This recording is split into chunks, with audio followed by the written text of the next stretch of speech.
এক লোক নতুন একটি এলাকায় গিয়েছেন, সেখানে বাসা বদল করে গিয়েছেন। তো ভালো কথা, পাশের একটা কফি শপে উনি বিকেলে কফি খেতে যান। কফি খেতে গিয়ে দেখলেন সেখানে অনেক লোকজনের আড্ডা, মহল্লার লোকজন আড্ডা মারছেন। তো একজন বলছেন 36, বলার সাথে সাথে সবাই হো হো হো হো করে হাসছে। কিছুক্ষণ পর আরেকজন বলছেন 57, আবার সকলে মিলে খুব জোরে জোরে হাসি ঠাট্টা। 72 বলার সাথে সাথে আরও কিছু লোকজন হাসছে। উনি খুব অবাক হলেন যে একটা নাম্বার বলার সাথে সাথে কেন লোকজন এত হাসাহাসি করে। তো উনি কফি শপের যে মালিক তাকে বললেন যে ভাই, এখানে কি ঘটছে, সবাই কেন নাম্বার বলার সাথে হাসে। তো কফি শপের মালিক বললেন, ঘটনাটা হচ্ছে এখানে ওই কৌতুক বইটা, একটা কৌতুকের বইয়ের নাম বললেন, খুব জনপ্রিয়, আমরা সকলে সেটা পড়ে ফেলেছি, এতবার পড়েছি, এখন নাম্বারগুলো মুখস্থ। সুতরাং কেউ যখন বলে একটা নাম্বার, যখন বলে 57, আমরা বুঝি কোন কৌতুকটার কথা বলছে এবং আমরা ওই কৌতুকটা স্মরণ করে সবাই খুব হাসি। ভদ্রলোক দেখলেন যে এটা তো খুব ভালো কথা, উনিও এই বইটা কিনে ফেললেন। কিনে ফেলে পরের দিন উনিও খুব নাম্বার টুকে নিয়ে গেলেন কোনগুলো খুব মজার কৌতুক। সবাই আবার বিকেলে কফি খেতে বসছে, উনিও গিয়ে পাশে বসলেন। বসে একটু পরে উনি বললেন 37, এখন কেউ হাসে না। উনি ভাবলেন হয়তো এই জোকটা কারো ভালো লাগে নাই, বললেন 57, এখনো কেউ হাসে না। তারপরে উনি বললেন 62, এখনো কেউ হাসে না। উনি খুব অবাক হয়ে কফি শপের দোকানদারকে গিয়ে, মালিককে আবার গিয়ে বললেন যে ভাই, আপনি যে বললেন, আমিও তো এই কৌতুক থেকে এতগুলো কৌতুক বললাম, কেউ তো হাসে না, ঘটনাটা কি? কফি শপের মালিক খুব গম্ভীর স্বরে বললেন, দূর মিয়া, সবাই কি আর কৌতুক বলতে পারে? কৌতুক বলার একটা আর্ট আছে, সবার কৌতুকে কি আর হাসি আসে? প্রিয় দর্শক, সকলে মব করে, এনসিপি মব করে, জামাত শিবির তো একটা মবের শাখাই বানিয়ে ফেলেছে। তারা সময় পেলে রাজনীতি করে, না হলে বেশিরভাগ সময় গিয়ে মব করে। বাসুর টাইপের যত লোকজন যেখানে আছে, যতগুলো উগ্র ফার রাইটিস্ট আছে বাংলাদেশের, সকলেই মব করে বেড়াচ্ছে। একটা চরম অরাজক অবস্থা। যে কোনো বাসার নিচে গিয়ে দাঁড়ায়, একটুক্ষণ চিল্লাচিল্লি করলে বাসার মালিক থেকে 10, 15, 20 লাখ টাকা মিনিমাম পাওয়া যায়। না পাওয়া গেলে তো মব করেই একটা পুলিশকে ডেকে দিয়ে দেওয়া যায়। এই যখন অবস্থা, আমাদের ভিপি নূর সাহেব নিজেও ভাবলেন তাহলে আমি একটা মব করি। উনিও সেই কৌতুকের বইটা মুখস্থ করলেন এবং জাতীয় পার্টির অফিসের সামনে গিয়ে বললেন 62। তার মব সফল হয় নাই। তাকে পুলিশ এবং সেনাবাহিনী পে দিয়ে মেরে গুরুতর আহত করে তাকে হাসপাতালে পাঠিয়ে দিয়েছে। আপনি সকলেই এই ভিডিওটা যখন দেখছেন, ভিপি নূরের এই দুরবস্থা, তাকে যে মারা হচ্ছে এবং তিনি যে আহত হয়ে হাসপাতালে আছেন, সেটা দেখে ফেলেছেন। প্রশ্নটা হচ্ছে, তাহলে সবার মব হয়, ভিপি নূরের মব হয় না কেন? কারণ হচ্ছে কি শুধুমাত্র এইটা যে উনি জামাতে ইসলামের আশীর্বাদ পুষ্ট মবশিল্পী নন, উনি ডক্টর ইউনূসের আশীর্বাদ পুষ্ট মবশিল্পী নন, উনার মব আয়োজিত কোনো ধরনের আয় রোজগারের সাথে ডক্টর ইউনূস এবং তার আয় রোজগারকারী উপদেষ্টাদের কোনো ধরনের গোপন চুক্তি নেই?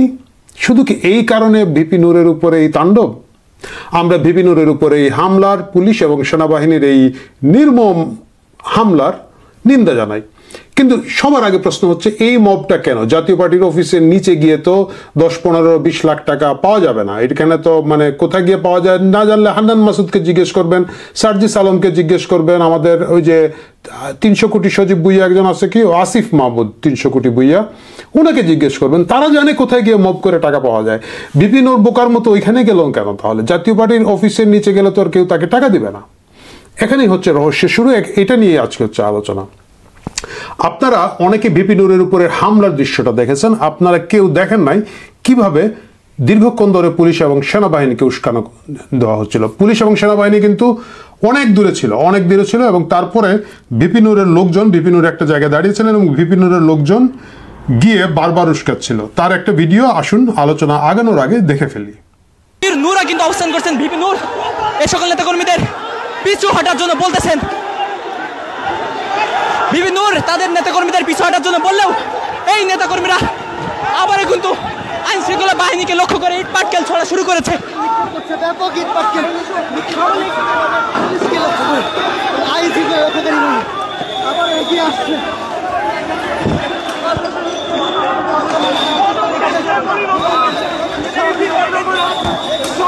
আইন শৃঙ্খলা বাহিনী আবারও কিন্তু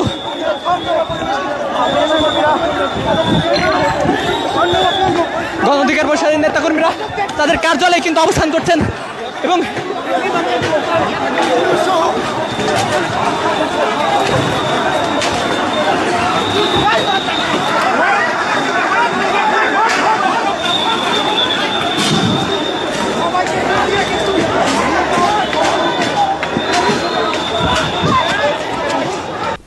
দেখাই যাচ্ছে ভিপি নুরের লোকজন লাঠি সোটা ঢিল সরকি আরো কি কি যেন নিয়ে বারবার গিয়ে পুলিশ এবং সেনাবাহিনীকে উস্কাচ্ছিলেন।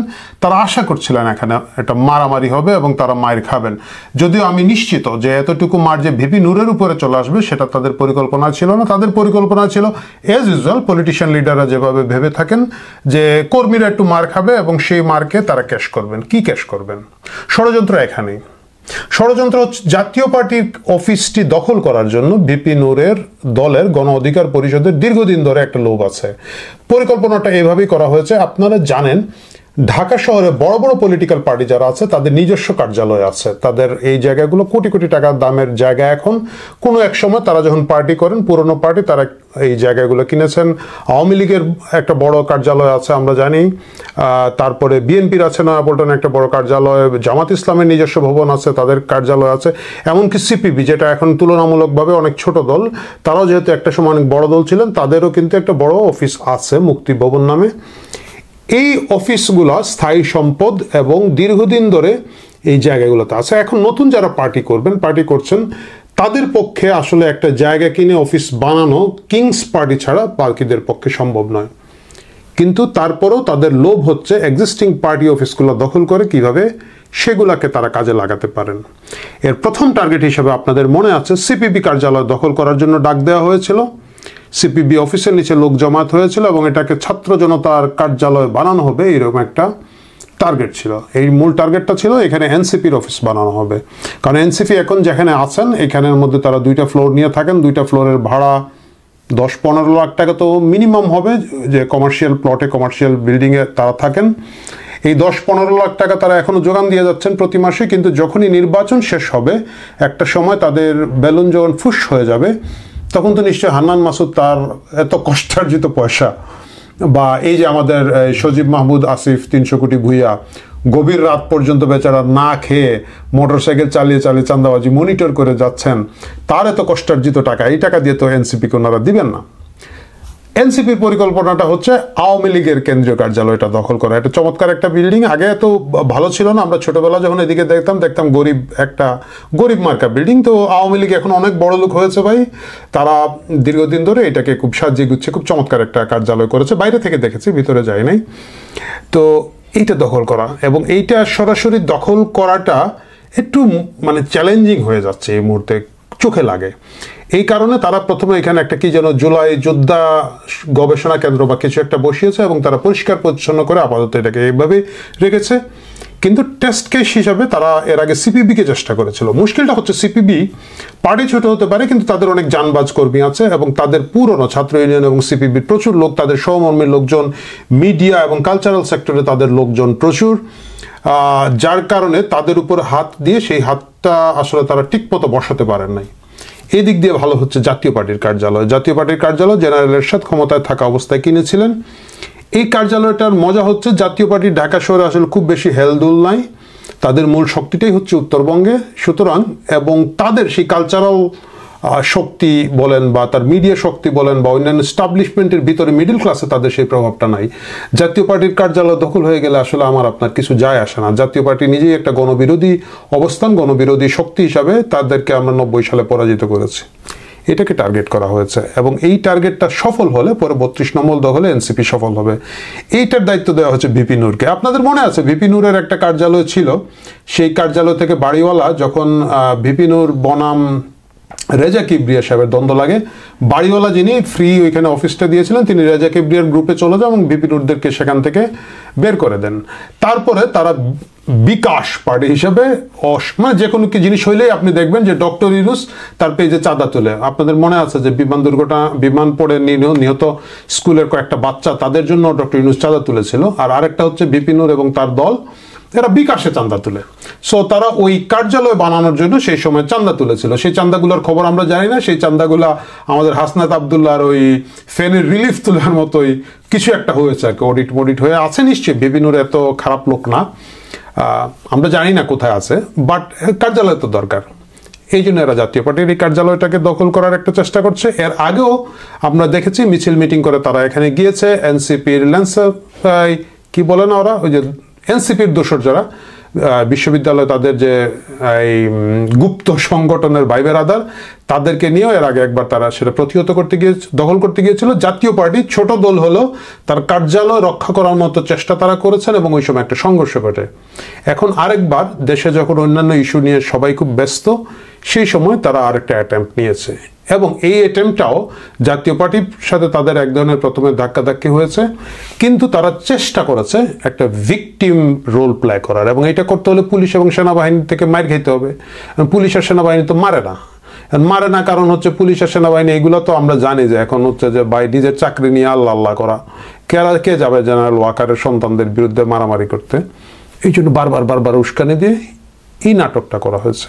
এই নাটকের ফলশ্রুতিতে এখন কি হবে আপনি দেখবেন, সবগুলা বাটপার না, মানে সবগুলা গুরুত্বপূর্ণ লোকজন খুব দ্রুত ওইখানে গিয়ে হাজির। আপনি দেখেন যে আসিফ নজরুল, সে ফেসবুকে নিন্দা জানাচ্ছে। মানে ক্লাউনগিরির তো ভাই একটা সীমা থাকা উচিত। মানে ক্লাউন হন, কিন্তু মানুষকে লোক হাসানোর একটা সীমা থাকা। ফেসবুকে নিন্দা জানাচ্ছে সরকারের পার্ট। তারপর উনি গিয়েছে, এই ভিডিওটা যখন আমি করছি তখন তাকে নাকি অবরুদ্ধ করে রাখা হয়েছে। নাটক কম করো প্রিয়।